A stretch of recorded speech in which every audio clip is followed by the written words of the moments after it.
Hi everybody, my name's Jasmine. I'm a JCC student and today we're going to talk about breastfeeding and the different types of breastfeeding, the positions, and nursing interventions.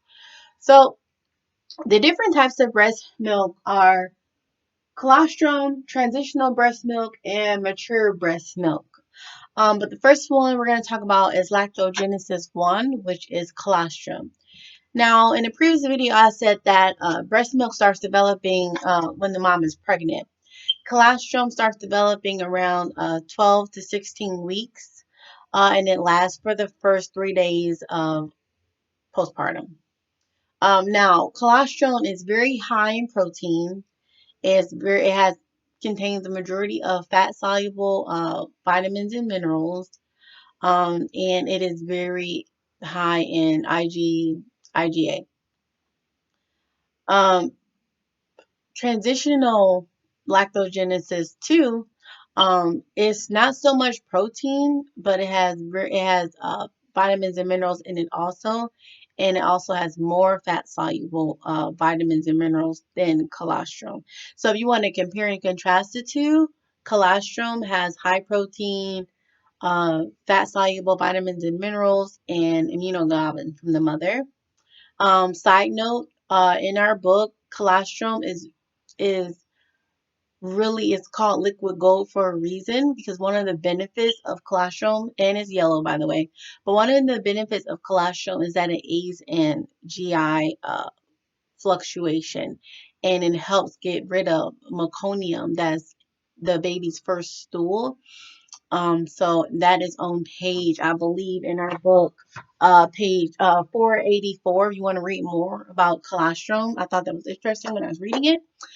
Um, yes. So traditional is lactogenesis two. It ends at postpartum 2 weeks, and it's a very thin texture. Unlike colostrum, it's very thick and very yellowy. It's very high yellow. Um, mature milk. Um, Mature milk begins at the end of colostrum and it's very blue and thin. And this is the milk that is more adaptable usually, that turns into the adapted milk based on the baby's needs. Now, there's two types of mature milk that's in breast milk. The first one is fore milk. Fore milk is mostly for the baby's thirst. Now, that accounts for at least 80% of the breast milk. And hind milk is for hunger. Easy way to remember it. They both start with H. Hind milk and hunger. Hind milk accounts for 20% is for solid energy, growth, and rest. Um, Now, hind milk, because it's for hunger and it's mostly really fat. For example, if you were to set breast milk on a table and just let it sit there and for hours, you would see the separation between the fore milk and the hind milk. The hind milk will be really thick at the bottom, and the fore milk will be very thin. And one of the things to caution with hind milk is that hind milk can cause clots. Uh, so you want to make sure that the mom knows that before she leaves. And the only way the baby can sustain their hunger after each feed is if you feed 10 to 15 minutes on each breast at a time. If you do not feed for 10 to 15 minutes at on each breast, um, if the baby, so when the babies are, we had a David's Edge question about this. How do you know a baby is full? After they finish eating and they fall asleep and they're resting. They go into like a food coma. But in regards to high milk, if you don't breastfeed for 10 to 15 minutes, um, the baby will wake up and be hungry again. So it's very imperative that you teach the mom when she's breastfeeding that at least breastfeed for at least 10 to 15 minutes just to make sure your baby's hunger is sufficed. Now, how often do we need to breastfeed? The moms need to breastfeed within 8 times in a 24-hour period. So during couplet care, that first hour, the mom knows the cues of the baby. And the reason why, I know it's probably wondering the reason why breast milk you have to feed every 2 to 3 hours is because breast milk is more easily digested than bottle milk. But I'm going to go into that here in a minute. In regards to positioning, um, well, let me go back. So for mature milk too, the measurement is 20 calories per ounce. Um, but it's situational again, like I said, based on the needs of the baby. The baby's stomach is only 5 to 7 mLs, 5 to 7 cc's. That is not a lot. That's how small their stomachs are. So do not overfeed the baby. When the baby's done, the baby's done. Um, Now, there's different positions that the mom can try. The best positions for a C-section mom is a football hold like this, excuse me, like this, football hold, or a sideline if she's laying down. But sideline, again, I said was for advanced moms. Uh, Process of breastfeeding. There are newborn cues. One of the newborn cues is their rooting reflex that they're born with. And it is if you rub the side of their cheek, their face will turn over. Another cue that your child is hungry is if they do a lot of lip smacking. If they're like, another cue that they're hungry is that they'll have a lot of tongue movement. But if the baby starts crying, that means that it's a late sign and they've been hungry for a while. So how do you breastfeed? So you want to take the baby and you want to bring the baby up to your breast, stomach to stomach. Okay. And you want to make a C shape with your breast. I'm going to pretend that my perfume is the breast. So my perfume right here, we're going to pretend for a minute. This is the nipple. This is the areola. This is the breast, right? Ironman's the baby. All right. So we're going to bring it, the baby, belly, stomach to stomach.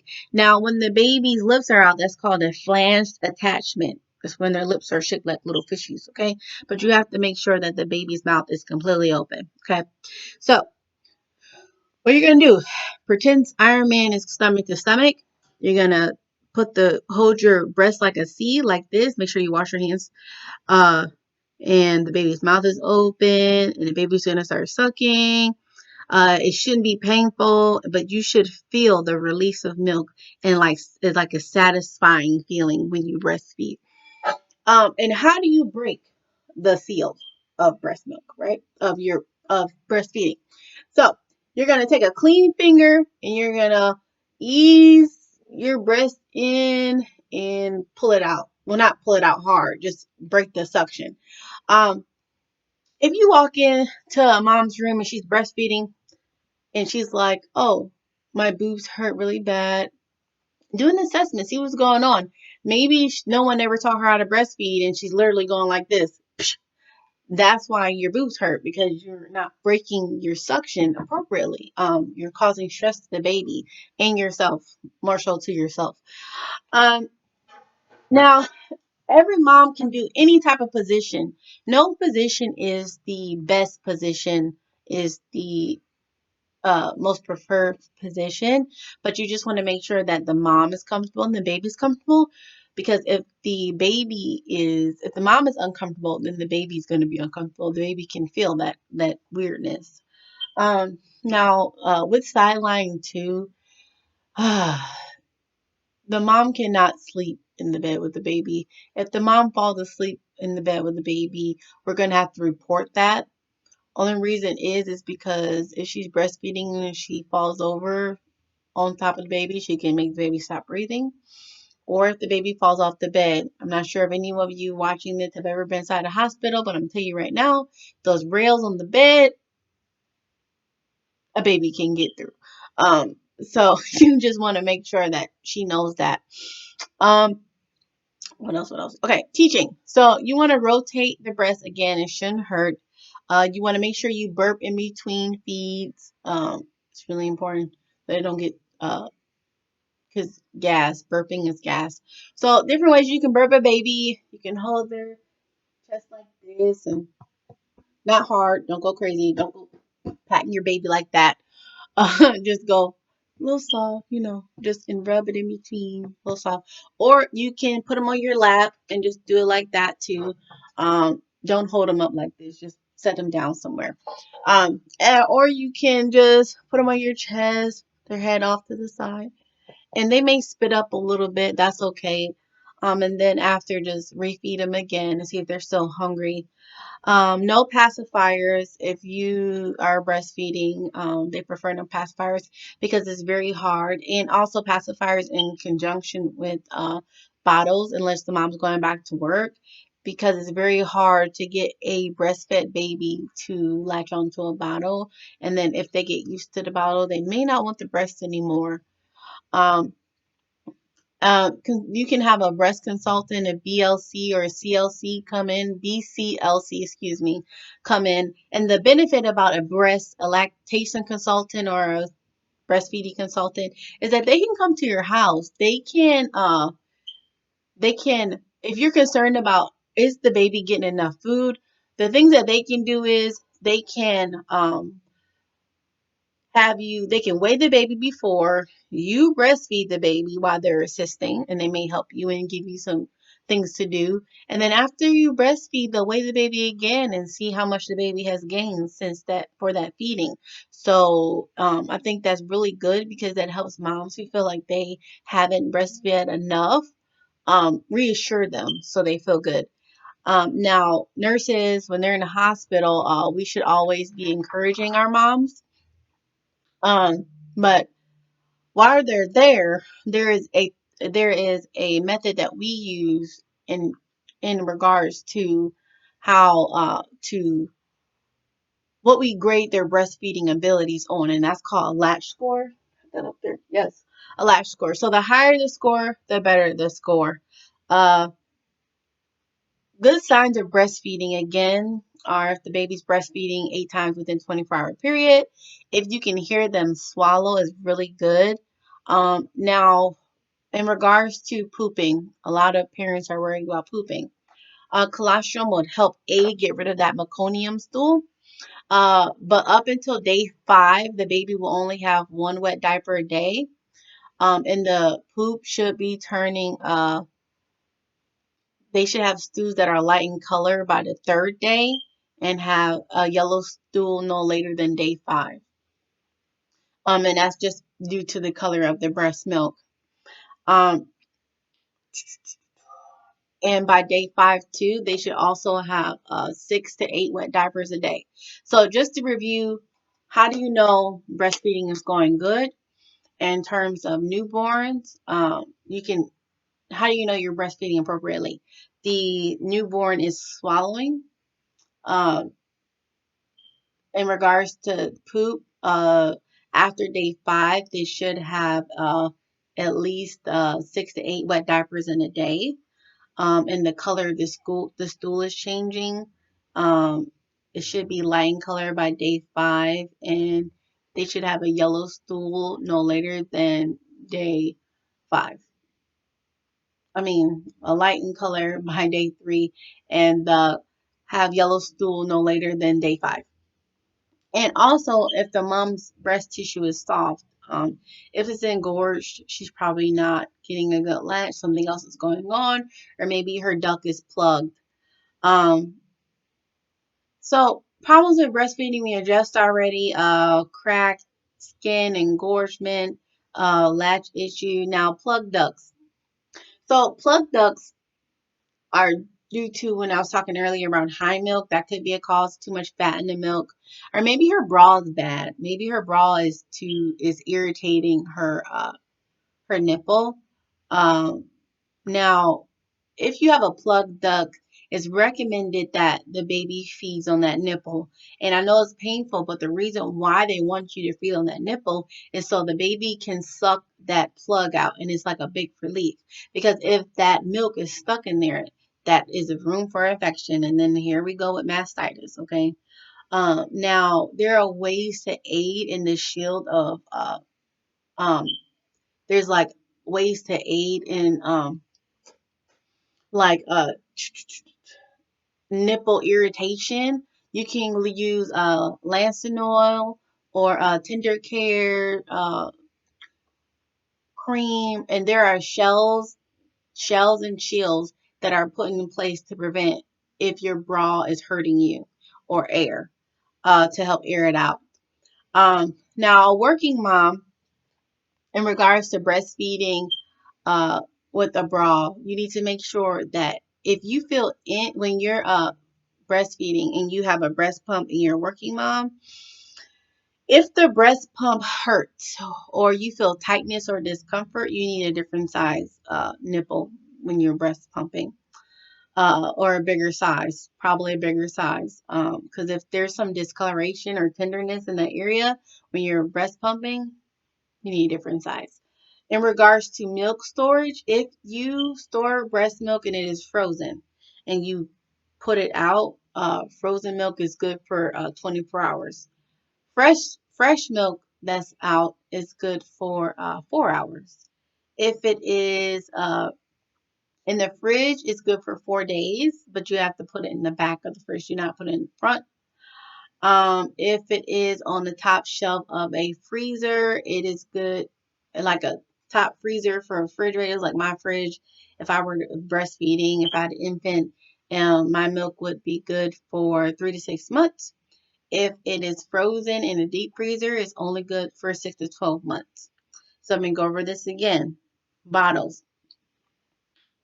If you have frozen milk, it is good for 24 hours. If it is fresh milk, um, frozen in regards to you set it out and you thaw it, you have to use it within those 24-hour periods. Fresh milk is good for 4 hours. If you put breast milk in a bottle and you put it in the refrigerator, you have to put it in the back, and it's only good for 4 hours also. Freezers. If it is a regular refrigerator and it is a regular freezer, and it is a freezer that is on the top, that is only good for 6 months, 3 to 6 months, excuse me. If it is a deep freezer, it is only good for 6 to 12 months. It doesn't necessarily matter how you storage is specific. Every brand has their different types of storage stuff. Like I use Medela. I know Walmart has a brand. Even Babies R Us has their own brand. So it's just no, there's no storage specifications. It's just location, location, location for how long that breast milk is good. Because if you just leave it out, it's gonna harbor an infection. So speaking of infection, there's different types of. If you decide not to uh, breastfeed, use your breast milk, you can use formula. And there are different types of formula. There's commercial, um, and with when you're bottle feeding too, there's commercial breast milk.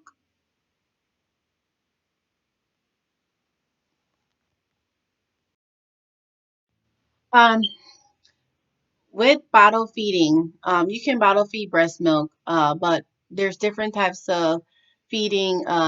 There's different types of formulas out there, and you can still breastfeed. I mean, bottle feed with formula. The advantages of bottle feeding with formula is that the dad can do it. Um, it's You don't have to pump. You can leave it at home. Since bottle fed formula babies, um, the milk is harder to digest. And that makes the frequency of feedings a little longer. So where you have breastfed babies who are 2 to 3 hours, a bottle fed baby would be every 3 to 4 hours. So you want to let her know that. Now the disadvantages to uh, formula is that formula has no IgAs. The mom's immunity will not pass on to the babies. However, uh, the formula does have, Jenny said in class, DHA and ARA in it that aid in brain and eye development. Um, but they really don't know what exactly is in breast milk. But they try their best to compare to make it as similar to breast milk as they can. Another disadvantage to bottle feeding is in regards to formula is it's time consuming. You literally have to prepare everything. So it's so time consuming. Now with breast milk uh and bottle feeding or and formula feeding, the measurements on the actual bottle are great, but do not go by what they're putting on there. Before the before the woman leaves the hospital and she talks to the consultant, make sure she knows different types of measurements to make sure the baby is getting what they need. Again, the baby's stomach is only 5 to 7 ml, so just make sure she knows that before she leaves the hospital. Uh, so how can we help with bottle feeding? Bottle feeding in general, what you want to tell her, do not prop the bottle up. Um, Propping the bottle can lead to tooth decay. It can lead to, this is not in our lecture, but I read it. It can lead to tooth decay and diabetes, and it's just bad. Do not prop the bottle. When you're breastfeeding a baby, 45-degree angle, bottles like this, bam, there you go. Wait till the baby's finished. Before you take the bottle away. But in between feedings, please birth the baby again. Um, we do not start whole milk until the baby is at least a year old. Why? Because 2% milk is way too strong for a infant stomach. Okay, they're not ready for that. Um, and before we prep the formula, we want to make sure that the nipples are clean and sanitized. You can recommend that she buy one of those sanitizers that you put in the microwave and it gets rid of germs through heat. Make sure the containers are cleaned out properly. If she has a formula with formula in regards to bottle feeding, it's only good for the first 24 hours.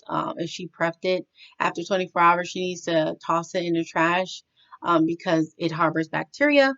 And tell her to follow the instructions on the manufacturer's guideline. Similac is not the same as Gerber, so make sure she follows the instructions.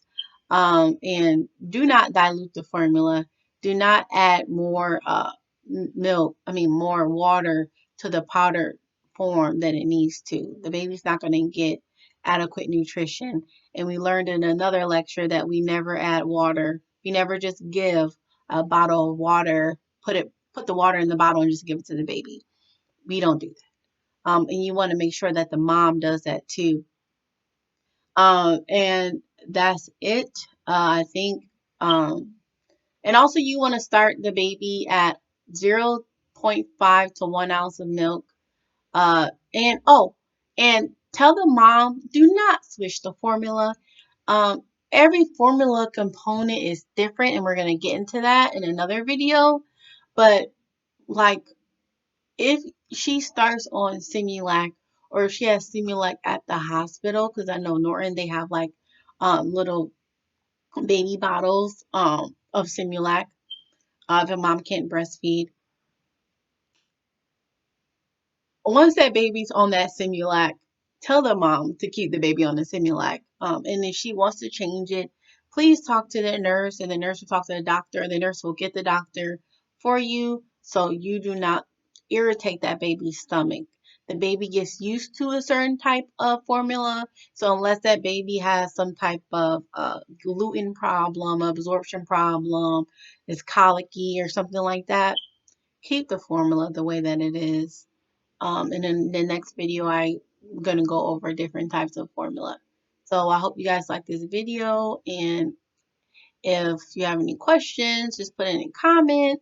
And I will try my best to clarify some things for you. Um, See you next time. Thanks. Bye.